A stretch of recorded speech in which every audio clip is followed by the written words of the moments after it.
Hi, I'm Victoria Pearson from Toronto, Ontario. Emily of New Moon has always held a special place in my heart ever since it was gifted to me at the age of 12 by a teacher who I considered a mentor. This is Chapter 10, Growing Pains.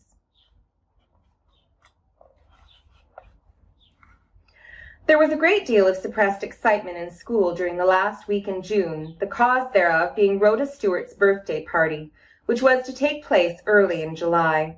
The amount of heartburning was incredible. Who was to be invited? That was the great question. There were some who knew they wouldn't, and some who knew they would, but there were more who were in truly horrible suspense. Everybody paid court to Emily because she was Rhoda's dearest friend and might conceivably have some voice in the selection of guests. Jenny Strang even went as far as to bluntly offer Emily a beautiful white box with a gorgeous picture of Queen Victoria on the cover to keep her pencils in, if she would procure her an invitation. Emily refused the bribe and said grandly that she could not interfere in such a delicate matter. Emily really did put on some airs about it. She was sure of her invitation. Rhoda had told her all about the party weeks before and had talked it all over with her. It was to be a very grand affair, a birthday cake covered with pink icing and adorned with 10 tall pink candles, ice cream and oranges, and written invitations on pink gilt-edged notepaper sent through the post office, this last being an added touch of exclusiveness. Emily dreamed about that party day and night and had her present all ready for Rhoda, a pretty hair ribbon which Aunt Laura had bought from Shrewsbury. On the first Sunday in July, Emily found herself sitting beside Jenny Strang in Sunday school for the opening exercises. Generally, she and Rhoda sat together, but now Rhoda was sitting 3 seats ahead with a strange little girl, a very gay and gorgeous little girl, dressed in blue silk, with a large flower-wreathed leghorn hat on her elaborately curled hair, white lacework stockings on her pudgy legs, and a bang that came clean down to her eyes. Not all her fine feathers could make a really fine bird of her, however. She was not in the least pretty, and her expression was cross and contemptuous. "Who's that girl sitting with Rhoda?" whispered Emily. "Oh, she's Muriel Porter," answered Jenny. "She's a townie, you know. She's come out to spend her vacation with her Aunt Jane Beattie. I hate her. If I was her, I'd never dream of wearing blue with a skin as dark as hers. But the Porters are rich, and Muriel thinks she's a wonder. They say Rhoda and her have been awful fixed since she came out. Rhoda's always chasing after anybody she thinks is up in the world." Emily stiffened up. She was not going to listen to disparaging remarks about her friends. Jenny felt the stiffening and changed her note. "Anyways, I'm glad I'm not invited to Rhoda's old party. I wouldn't want to go when Muriel Porter will be there putting on her airs." "How do you know you're not invited?" wondering Emily. "Why, the invitations went out yesterday. Didn't you get yours?" "No." "Did you get your mail?" "Yes, Cousin Jimmy got it." "Well, maybe Mrs. Beecher forgot to give it to him. Likely you'll get it tomorrow." Emily agreed that it was likely, but a queer cold sensation of dismay had invaded her being, which was not removed by the fact that after Sunday school, Rhoda strutted away with Muriel Porter without a glance at anyone else. On Monday, Emily herself went to the post office, but there was no pink envelope for her. She cried herself to sleep that night, but did not quite give up hope until Tuesday had passed. Then she faced the terrible truth that she, Emily Bird Starr of New Moon, had not been invited to Rhoda's party. The thing was incredible. There must be a mistake somewhere. Had Cousin Jimmy lost the invitation on the road home? Had Rhoda's grown-up sister who wrote the invitations overlooked her name? Emily's unhappy doubts were forever resolved into bitter certainty by Jenny, who joined her as she left the post office. There was a malicious light in Jenny's beady eyes. Jenny liked Emily quite well by now, in spite of their passage at arms on the day of their first meeting, but she liked to see her pride humbled for all that. "So you're not invited to Rhoda's party after all?" "No," admitted Emily. It was a very bitter moment for her. The Murray pride was sorely wrung, and beneath the Murray pride something else had been grievously wounded but was not yet quite dead. "Well, I call it dirt mean," said Jenny, quite honestly sympathetic in spite of her secret satisfaction. "After all the fuss she's made over you two. But that's Rhoda Stewart all over. Deceitful is no name for her. I don't think she's deceitful, said Emily, loyal to the last ditch. I believe there's been some mistake about my not being invited. Jenny stared. Then you don't know the reason? Why, Beth Beatty just told me the whole story. Muriel Porter hates you, and she just up and told Rhoda that she would not go to her party if you were invited. And Rhoda was so crazy to have a town girl there that she promised she wouldn't invite you. Muriel Porter doesn't know me, gasped Emily. How could she hate me? Jenny grinned impishly. I can tell you. She's dead stuck on Fred Stewart, and Fred knows it. And he teased her by praising you up to her. Told her you were the sweetest girl in Blair Water, and he meant to have you for his girl when you were a little older. And Muriel was so mad and jealous, she made Rhoda leave you out. I wouldn't care if I was you. A Murray of New Moon is way above such trash. As for Rhoda not being deceitful, I can tell you she is. Why, she told you that she didn't know that snake was in the box, when it was her thought of doing it in the first place. Emily was too crushed to reply.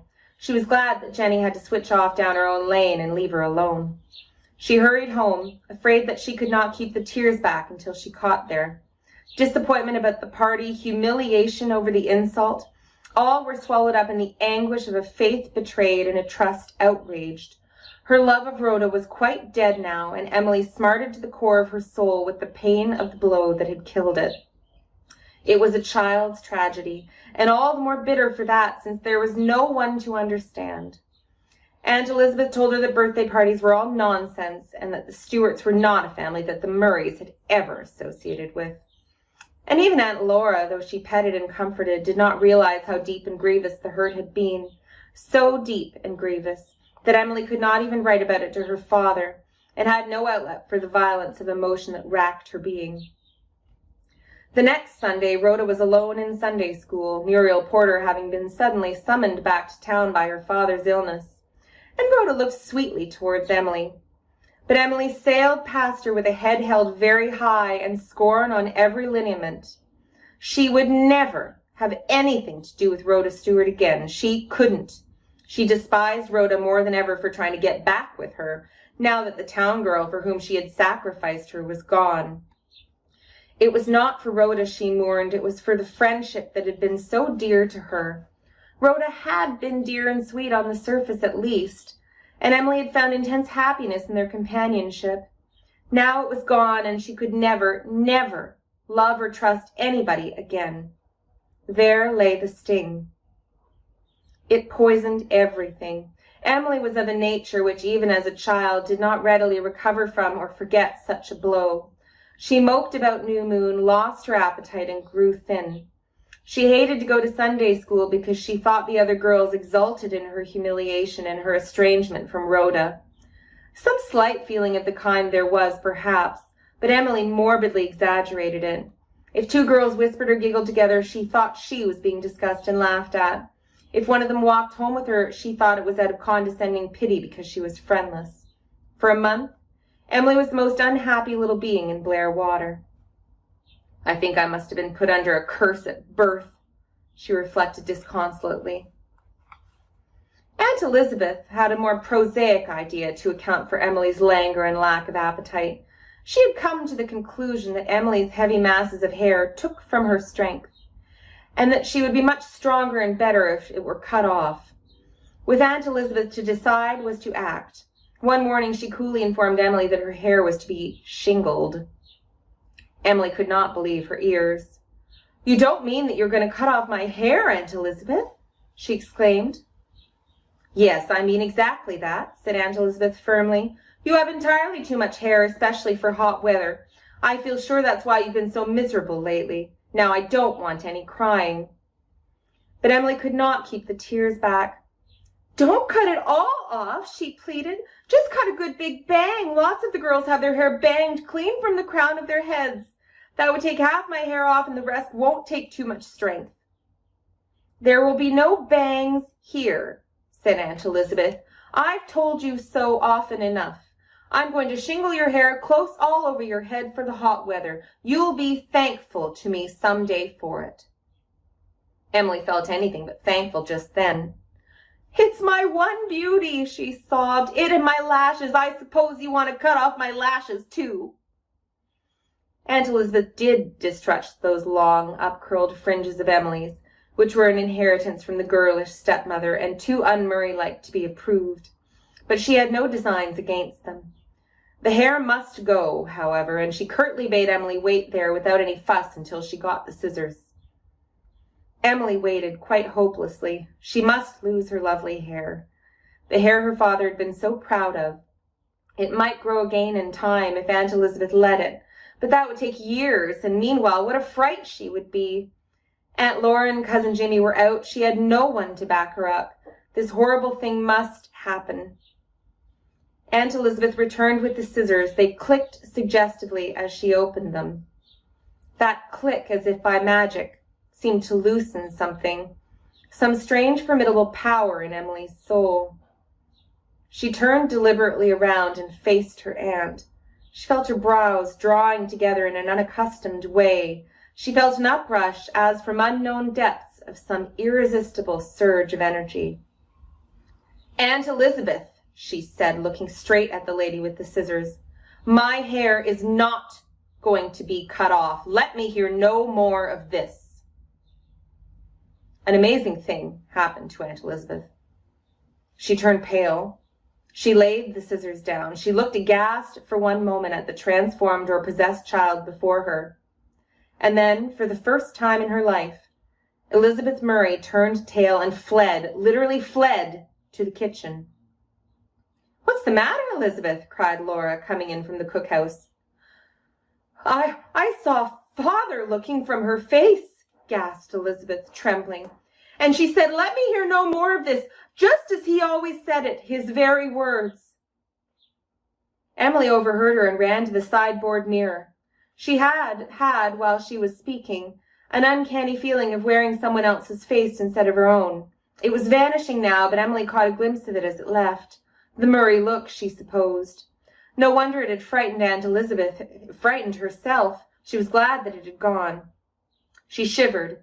She fled to her garret retreat and cried, but somehow she knew that her hair would not be cut. Nor was it. Aunt Elizabeth never referred to the matter again, but several days passed before she meddled much with Emily. It was a rather curious fact that from that day Emily ceased to grieve over her lost friend. The matter had suddenly become of small importance. It was as if it had happened so long ago that nothing, save the mere emotionless memory of it, remained. Emily speedily regained appetite and animation, resumed her letters to her father, and found that life tasted good again, marred only by a mysterious prescience that Aunt Elizabeth had it in for her in regard to her defeat in the matter of her hair, and would get even sooner or later. Aunt Elizabeth got even within the week. Emily was to go on an errand to the shop. It was a broiling day, and she'd been allowed to go barefooted at home, but now she must put on boots and stockings. Emily rebelled. It was too hot. It was too dusty. She couldn't walk that long half-mile in buttoned boots. Aunt Elizabeth was inexorable. No Murray must be seen barefooted away from home, and on they went. But the minute Emily was outside the New Moon gate, she deliberately sat down, took them off, stowed them in a hole in the dike, and pranced away barefooted. She did her errand and returned with an untroubled conscience. How beautiful the world was, how softly blue was the great round Blair water, how glorious that miracle of buttercups in the wet field below Lofty John's bush. At the sight of it, Emily stood stock still and composed a verse of poetry. Buttercup, flower of the yellow dye, I see thy cheerful face, greeting and nodding everywhere, careless of time and place. In boggy field or public road or cultured gardens pale, you sport your petals satin soft and down within the veil. So far so good, but Emily wanted another verse to round the poem off properly, and the divine afflatus seemed gone. She walked dreamily home, and by the time she reached New Moon, she had got her verse and was reciting it to herself with an agreeable sense of completion. You cast your loveliness around where'er you chance to be, and you shall always, buttercup, be a flower dear to me. Emily felt very proud. This was her third poem and undoubtedly her best. Nobody could say it was very blank. She must hurry up to the garret and write it on a letter bill. But Aunt Elizabeth was confronting her on the steps. "Emily, where are your boots and stockings?" Emily had come back from Cloudland with a disagreeable jolt. She had forgotten all about boots and stockings. "In the hole by the gate," she said flatly. "You went to the store barefooted?" "Yes." "After I had told you not to." This seemed to Emily a superfluous question, and she did not answer it. But Aunt Elizabeth's turn had come.